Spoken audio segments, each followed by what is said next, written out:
We're back, and I know I missed last week. It was really just due to procrastinating about doing a mental health live stream. So this week I want to talk about insomnia, which is another really important subject to me because I've struggled with insomnia all my life, off and on. It's not a continuous thing, but it's sort of like it comes and goes in spells, and there's times where I can go months with getting a good night's sleep every night, and then there's times where you just have those anxiety attacks and you don't really know where they're coming from or why they're happening, or they seem to sometimes come without rhyme or reason. Every now and then you'll know what's causing it right before going to bed. And people are really going to start struggling with anxiety in the day and time we live in, because there's a lot of, in the information age, when we've got cell phones and smartphones and things like that, and we're going to talk about this a little bit later, but our electronic gadgets like our TVs and especially our cell phones and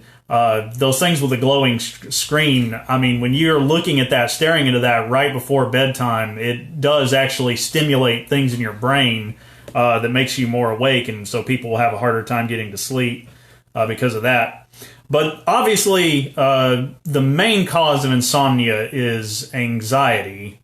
And I see John Smith is already here to give us a lot of really good information here. There are 5 types of insomnia, each with its own distinct features according to a recent study. Wow, how did he type all that quickly?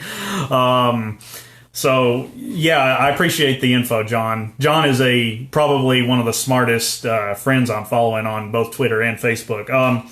So I'm going to talk about my own experience with it and what I do know about the topic myself. And so for me, like, it goes all the way back to as far as I can remember. Like, my earliest memories as a child, I was, struggling to sleep at night. And that's not uncommon. You know, children are afraid of monsters in their bed, or are under the bed, and monsters in the closet and things like that. And so people will... or children, their imaginations are active at night. And I briefly touched on that on the anxiety live stream I did about a month ago, where this actually goes back to something very primal. Like, if you go all the way back to our ancestors living on the plains and the wilderness, there were a lot of things to be afraid of. Predators at night that could grab them and eat them, and children were the most vulnerable. So you had to know that you had strong protective parents and strong familial bonds to keep you safe at night. And if you're lacking that, like, your instincts are still there. Those instincts are still hardwired into your brain. And so as a child, if he's not getting the proper amount of nurturing, love, attention from his parents, strong familial bonds, strong bonds with, his peers, like his or her classmates at school, it can manifest itself into inability to sleep at night. And the thing is that children are safer than they've ever been, at least in America. I mean, you've got a big 2-bedroom, 3-bedroom house, and, there's no predators, no way anyone's getting into the house. But what the child will do is his or her instincts will create monsters, imaginary predators to be afraid of. And this is especially bad with children that are ignored or unloved and not paid enough attention by their parents, or whoever there's a missing parent in their life for whatever the circumstances may be. But we're going to spend a lot of time talking about how insomnia affects children. But really, a traumatic event can begin anyone on a path to insomnia, and it can also happen with adults as well. So we're going to be looking at that as well. Really, any traumatic event, usually it later then manifests itself in insomnia. It's that fear that you suffer at nighttime when you lay there. And insomnia can also be intrinsically linked with obsessive compulsive disorder. And it's not necessarily restricted just to children, because soldiers, for example, who are struggling with PTSD, they'll come home from war and they're still struggling to sleep at night. They're used to sleeping in caves or in dangerous circumstances, ready to get up and be ready to shoot and kill the enemy at a moment's notice. It's really hard to come home from being exposed to that kind of extreme environment and then just lay down and sleep at night like it's nothing. Insomnia is just an awful thing to struggle with. Of all the different types of anxiety and obsessive compulsive behaviors, I would honestly say insomnia is the worst. It is absolutely torture to lay there at night with your eyes closed, trying to get to sleep. I have no idea what just happened. Somehow our broadcast got interrupted for a minute there. It is actually thundering right now, so I don't know if that would have something to do with it. I think I've still got my Wi-Fi connection going on. So what I was just saying was how terrible it is to suffer with insomnia at night, and you lay there and you try to get to sleep, and time passes and you still aren't getting to sleep. And sometimes, the anxiety can be worse in different times. Sometimes the moment you turn the light out, you feel that panic attack starting to come on. But there's other times where you just lay there and you don't go to sleep, and you don't really feel any anxiety at first. And that's just what's so pernicious about anxiety, is that, it can fluctuate. It can have different levels. And so there's times where you're just, you're okay and you think you're going to get a good night's sleep, but you don't fall asleep right away, and then more time passes, and you get stuck in this deadly cycle where you're just trying to get to sleep, and slowly your anxiety starts to go up. And how this can be so closely associated with obsessive compulsive tendencies and behaviors is like somebody who's got OCD, and we talked about that in the last live stream that I did. So OCD, like if you're in compulsive behaviors, the survival mechanisms in your mind are going off, firing off, telling you that you're going to die unless you straighten that rug just the right way, unless you wash your hands another 10 seconds, and you're compelled to do these weird rituals over and over again, thinking, because the mechanisms in your mind are messed up and telling you that you're not safe when you really are safe. And it's trying to find that sense of security in that weird behavior.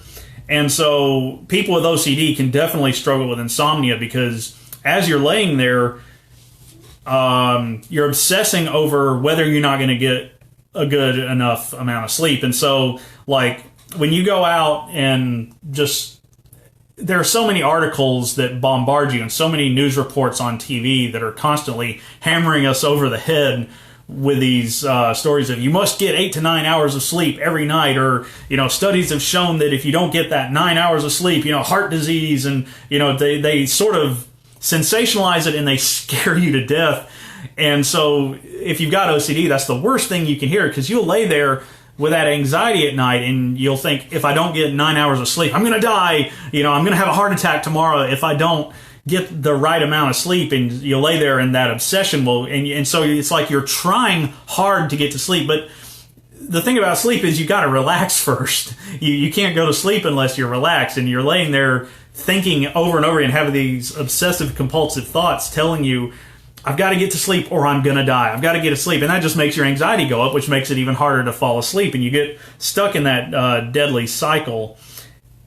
And the things that we do to try to treat insomnia usually are just surface treatments. And we'll talk further. Some of those surface treatments actually do much more harm than good, like sleeping medication and sleeping pills and things like that.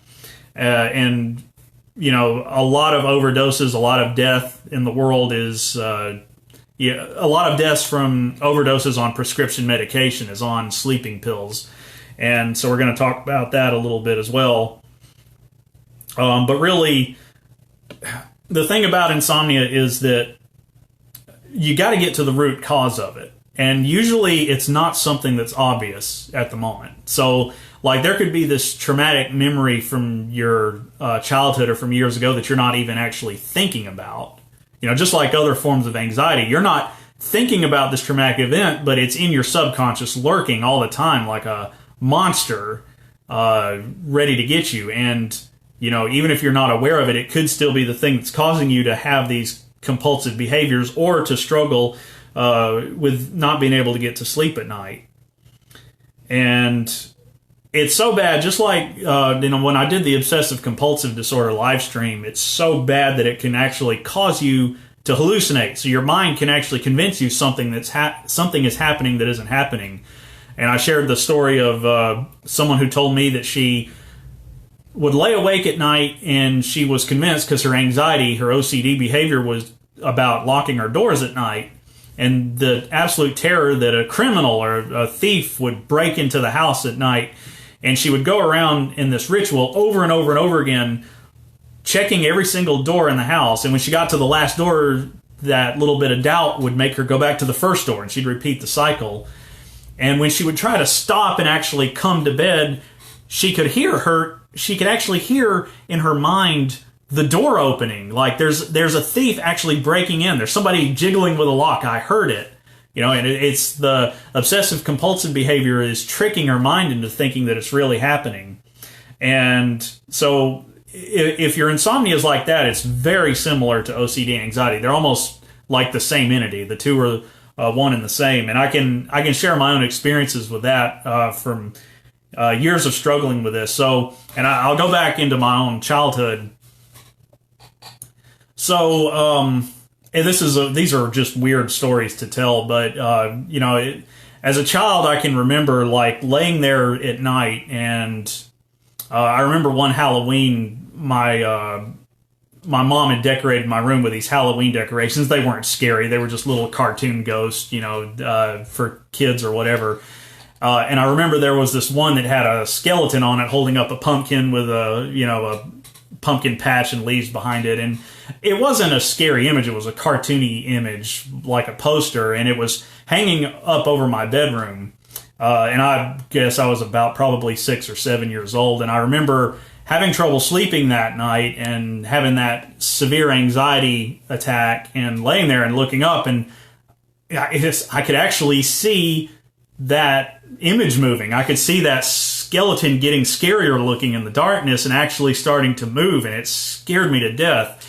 And, that's not uncommon.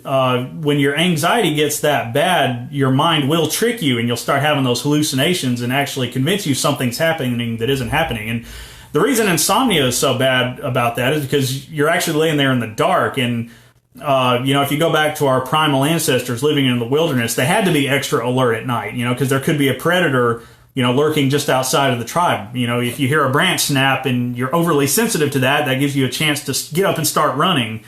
Like a deer out in the woods, as soon as they hear footsteps, a leaf crunch, they'll immediately take off. And, we humans kind of have a little bit of that in us too. But it can actually hurt us. It can actually, we can overdo it. And so I can just, tell you all these stories of, times I swore up and down I was seeing a monster's head, like the dark silhouette starting to emerge out of my closet. And so, the surface treatment is, well, I'll just close the closet door, as if the monster wouldn't be able to open it. And it got weirder as I got older, because when I was sort of in my adolescent years, I can remember laying there at night, and I could swear up and down, this was something I used to drive my parents crazy, is that somehow I got it in my mind that there were insects, poisonous insects in my covers. And I would lay there at night, and as soon as the lights would go off, it's like my senses would go on high alert, and I could actually feel the bugs, like I could feel poisonous spiders crawling on my legs getting ready to bite me. And I could feel scorpions, like I could almost feel their presence in the covers, like, heading towards my legs. And I would eventually get so much panic going that I would reach up and turn the light on, and it'd be like 10 or 11:30 at night, and I would start screaming for my parents, my dad would actually get up. I can remember coming into the bedroom and pulling off the sheets to assure me that there was no scorpions, no poisonous spiders or anything like that. And then it became snakes after a while. I had this absolute phobia that if I, when I went to bed, somehow my mind would convince me that there was a poisonous snake, like a rattlesnake, had crawled into our house somehow and would actually climbed into the bed, was waiting under the covers, waiting to bite my leg as soon as the lights turned out. And it's amazing how similar that is to other obsessive compulsive anxiety-driven behaviors, because that's just like the story we talked about earlier about the woman who checked her doors every night, and even though she knew they were locked, she could still hear someone trying to get in. And if you go back to my OCD live stream I did a couple of weeks ago about struggling with obsessive compulsive disorder, I told the story of a man who was on his way to work and he hit a speed bump, and even though he knew consciously that it was a speed bump, that fear would start welling up inside and telling him, what if you hit a child? And he would go back to make sure it wasn't a child, even though he knew it was a speed bump. That fear voice inside of him would bully him into going back, and he'd go into this circle over and over and over again. And it's really difficult to struggle with that, especially at nighttime, because sleep is so important to our health, and we know how important it is. And so when you're struggling with that anxiety and laying there, and you're just... And so, that was me as a kid, and it's not uncommon for kids to struggle with that, but people who struggle with insomnia as an adult usually struggled with that same anxiety behavior as a child. And so you're not afraid of monsters anymore. I'm not scared of monsters. I know monsters aren't real. But it's amazing how, I still struggle with insomnia to this day. It comes and goes in waves. But I know I'm not afraid of scorpions or spiders, hiding under the covers anymore or anything like that. But there really isn't anything fear-driven about it. It's like you just lay there and you can't go to sleep. And the longer this passes by, the more you get anxious, the more angry you get, the more mad at yourself you get because you're not able to fall asleep. The harder you are on yourself, and you start... and it's really something like... Nighttime has a way of bringing the darkness out of us. Like, whatever is dark inside of human beings, our deepest, darkest compulsions, to kill, to murder, to our fantasies about conquering people or whatever, it's like those kind of manifest themselves at night. That's why there's stories, the old Gothic horror stories about Dracula and about vampires coming out at night, or about the werewolf, he comes to life during a full moon. It's because, the collective human psyche, the deepest, darkest desires we have kind of come out at night. And maybe it's because we're letting our guard down at night. We're not having to pretend like we do during the day, put on that happy face, when we're going to work or whatever. And then, that perfect honesty, those desires that we've been keeping down, all the time during the day, come out at night. They rise back to the surface. And so it's like something dark in you can really take you over. And for me, it's like you lay there. I shared a post recently where my child becomes a philosopher who's dehydrated and really needs a hug at night. And I jokingly said I still do that. I never grew out of that. But it's like, you really lay there and you start pondering about the futility of existence. You start wondering, is there any meaning to it all? And, these are the last things you need to think about when you're trying to go to sleep. But, for me, especially if I've been struggling to get to sleep and, hours have passed and I'm still laying there with my eyes closed, and it's like being in hell, honestly. Like, there's nothing worse in the world than laying there for an extended period of time with your eyes closed, not being able to get to sleep. It's just... such a terrible thing. And so, whatever you feel angry about humanity, about, things that you were wronged about many years ago, you could lay there and just start thinking about something that happened 10 years ago that you've forgotten about, and somebody who hurt you or did you wrong, and you'll start thinking, man, I really should have told that person off. And, these are the last things, but they start playing in your mind over and over again like a broken record. I should have done this, I should have done that, and what's the point anyway?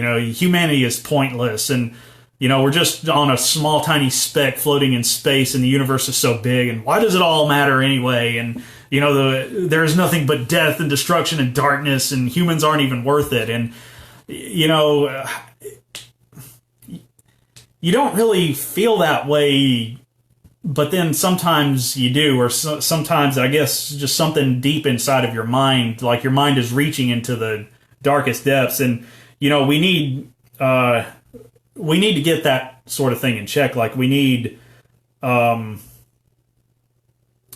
we need God, we need Jesus, we need the things that will bring us peace, and so somebody had posted, that was David McGuire, when I shared what I was going to talk about tonight. He struggled with insomnia because of PTSD when he got home from the war, and it took God, Jesus delivered him of that, but he was put on all kinds of psychiatric medications, and the thing about that is that medications are a temporary fix. They're a bandage, and they don't always work, but they work sometimes, for the short term.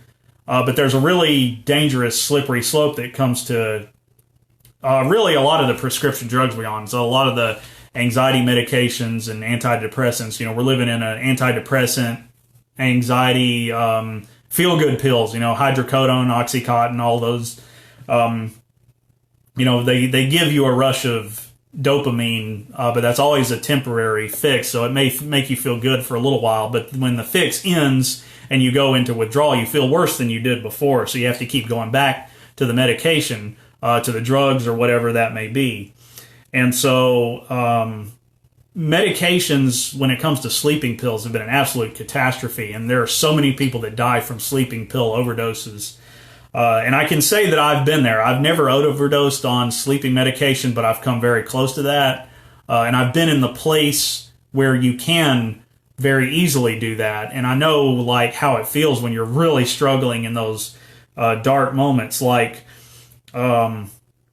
And so people have said to me before, well, why don't you try melatonin? And I have tried it before. And so people get really big about all natural treatments and, melatonin is natural. But melatonin is actually just a temporary fix, just like any other sleeping pill. And I've been on prescription sleeping pills before as well. And again, it's just really scary how easily they're prescribed, because you may go to a specialist and, say, I'm having trouble sleeping at night and what do I do? And it's amazing how fast they can write out a prescription. Just say, here, try this pill, try benzodiazepines or something like that. And you take it one night and it may work and you may get a good night's rest, but then it won't work quite as well the next night. And they may only prescribe you take one, don't overtake two. But eventually you'll get to the point where two don't work anymore and you'll move on to three, and you're like, well, maybe I need to take three just this one night. The scary part is, as you're laying there with the lights off, trying to get to sleep over and over again, and each pill you take isn't working, and you get more and more frustrated. As the hours pass and it starts getting into the early hours of the morning, and you're really determined to get to sleep, you got to get to sleep, you got that important meeting to get to the next day, or you got to get to work early or whatever it is, and you need that good night's rest so badly, eventually you get to the point where you've forgotten how many you've taken. And that is a very scary thing. And that's what actually happened. I can name you celebrities, so we'll talk about some celebrities that struggle with this, because those are really strong, dramatic, real-world examples. Celebrities who have died. Heath Ledger was one. Heath Ledger was on the night that he died, he was on a cocktail of benzodiazepines, Oxycontin, hydrocodone, and things like that. He'd been struggling with insomnia for years. And so we can also trace that to what kind of abuse the person suffered. So first, let's talk about Michael Jackson.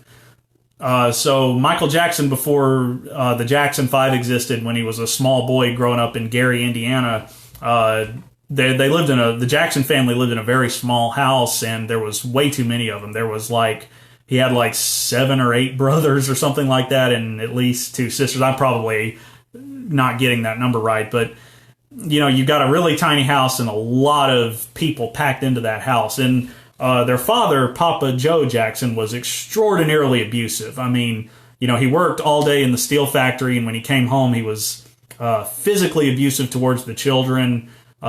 Just absolute nightmare. Beat the children, until they were black and blue, punched them. And he was especially cruel towards Michael, because Michael was the weakest one. He was sort of the most sensitive. And, there's all these horror stories about, Joe Jackson chasing the little boy Michael around with a belt, and, the kid running from him and hiding. And There's moments where he picked, little Michael up and actually held him up upside down by his ankles and banged his head against the floor. Just appalling stories of physical abuse. As Michael Jackson grows older and his getting fame at a young age, when they started the band and somehow hit it big and it became a pop culture dynasty, was really the last thing that he needed. I mean, becoming famous, becoming a performer, being exposed to fame at such a young age, their father pushing them, getting them out of school and putting them on the road and having them, sleep tirelessly or work tirelessly, staying on the road all the time, going to concerts and things like that, and going to do album recordings and live performances. It's just awful. Like, why would anybody want to do that to their children? And, with all these delusions of fame and fortune and glory. And so Michael Jackson struggled with insomnia his entire life. And it can be dated back to that. And, sometimes if somebody suffers child abuse, that really what's happening is nighttime is when they associate the abuse. So, their minds were wired at a young age. It was imprinted on their minds that, they will be hurt, they'll be abused, bad things happen at night, and they never grow out of that. Like, even as an adult, they're still dealing with that and with those issues. And so, Michael Jackson did the classic thing that I just said. He was addicted to benzodiazepines, which is a very powerful sleeping medication that is way overprescribed, and so many people die from overdoses of benzodiazepines. And so the problem was he was actually getting off of those and getting into something worse, which is propofol.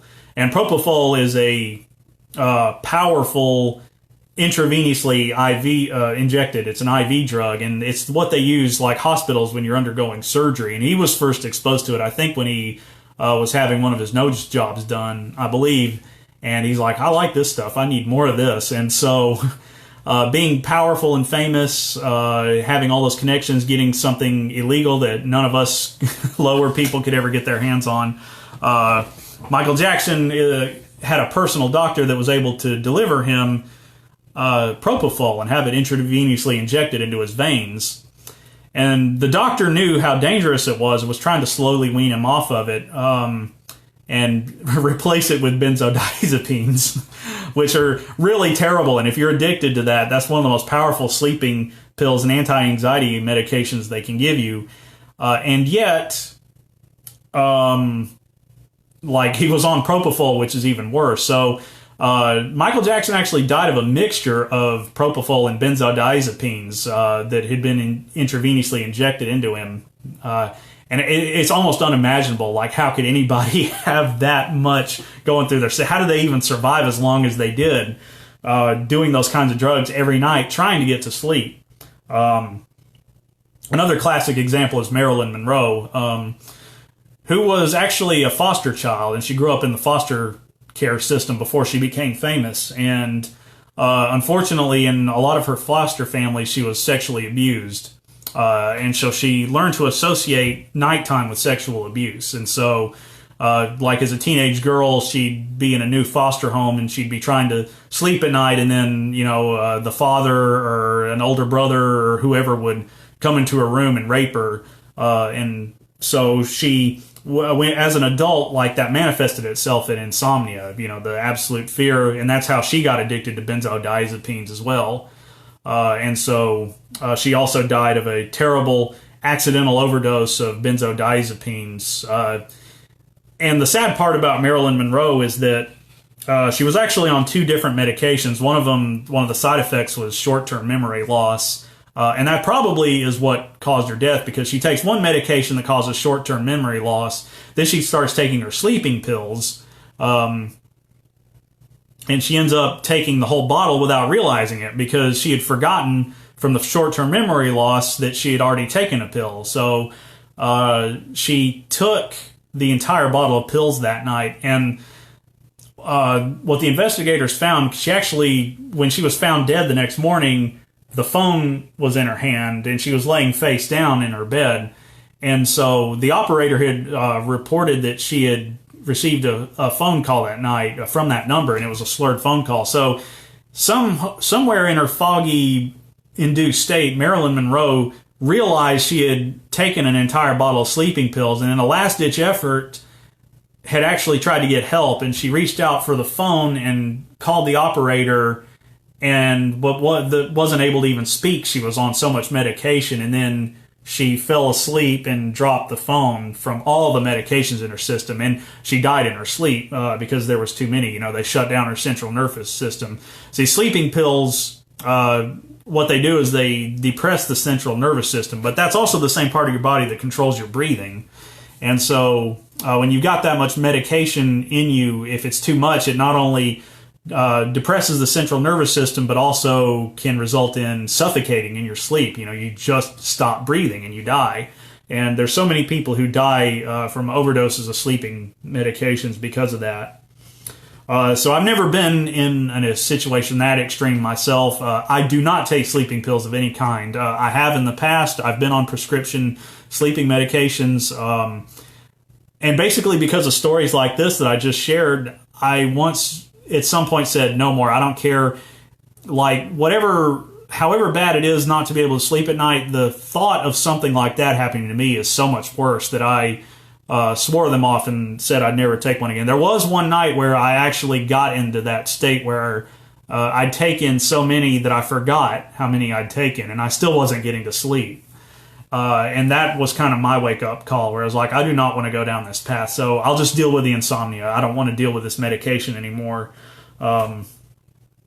So then what is the treatment? And honestly, the insomnia is just so persistent that it's one of those things that you think you've kicked it, but then give it a few months or maybe a couple of years and it'll rear its ugly head again.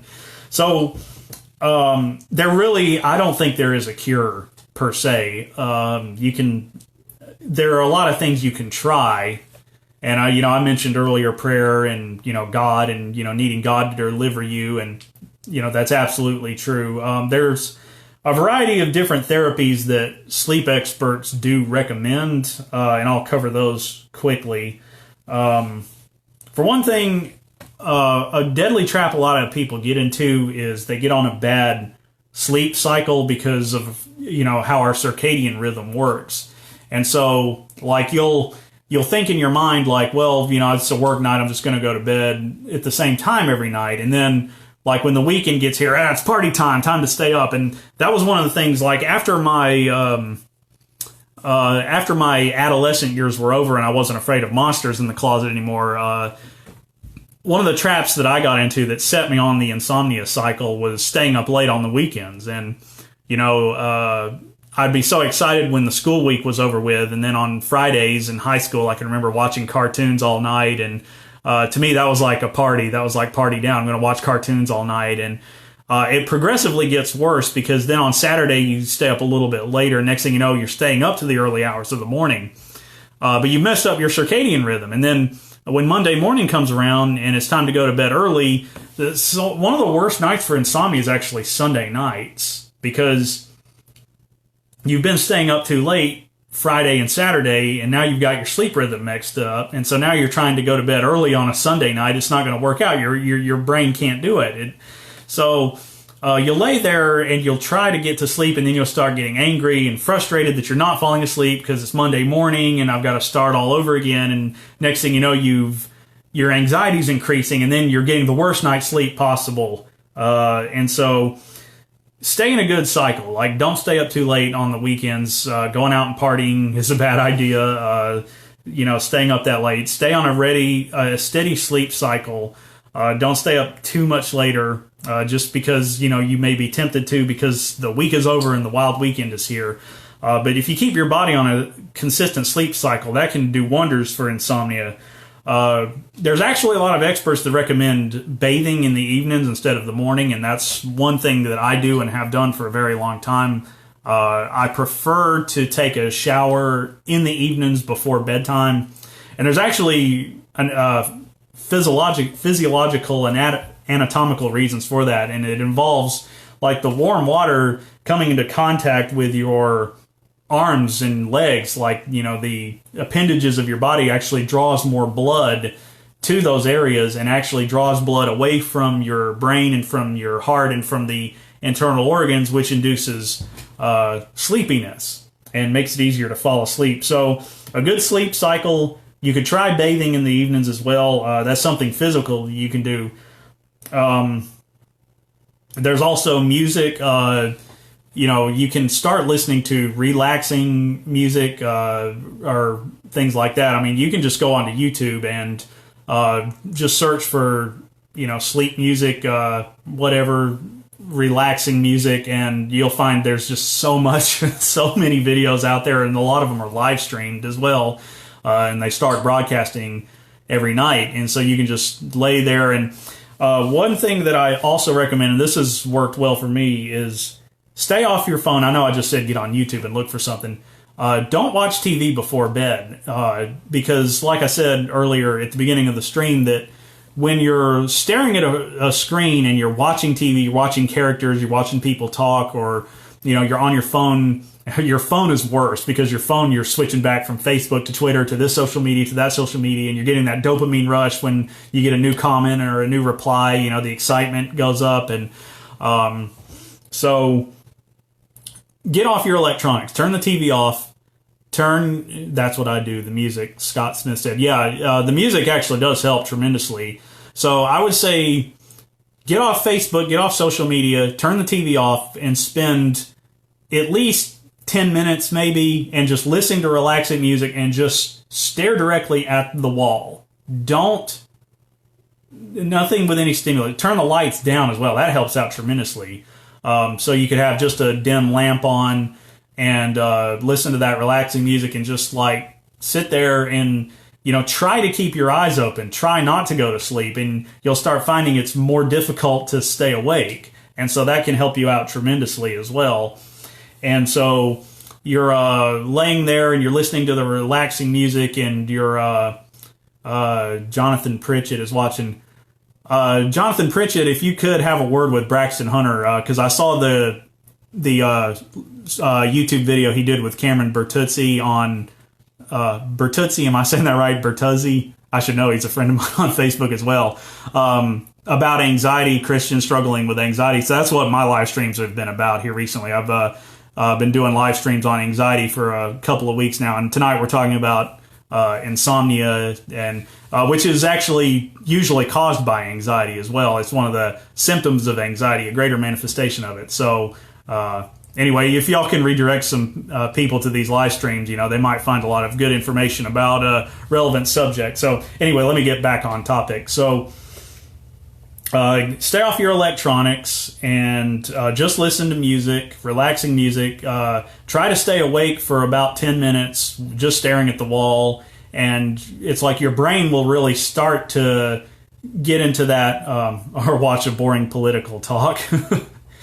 I would have recommended that about 10 years ago, but nowadays politics is the least boring thing on the news right now. So that's 2020 for you.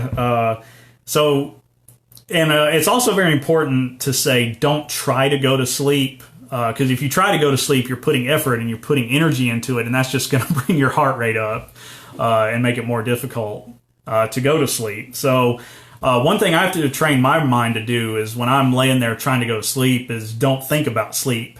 Don't lay there and start obsessing about, oh man, if I don't get enough sleep, then, this is going to happen, and I'm going to be too tired going to work, and I'm going to struggle, and I'm going to be weak. And, you start, these worst case scenarios about not getting a good night's sleep start going through your mind. And that's the last thing you want to happen. So, I try to drift off and I just think about stuff. I just try to let my mind go and just naturally gravitate towards things like, just whatever I'm interested in. Think about my favorite movies. Think about, my favorite TV shows. Think about, what's going to happen the next day. What am I going to do for work, and just boring things. And so that's another one as well that you can try. Okay, so that's pretty much everything I've got talking about anxiety for this week, and insomnia especially. So I think we've been going on for about I don't think it's been quite an hour. So if you tuned in late, as usual, you can just wait till I finish the live stream and it should start over again if you want to hear the whole thing. And thank you all for tuning in. Maybe next Saturday we'll talk some more about mental health. So see y'all then.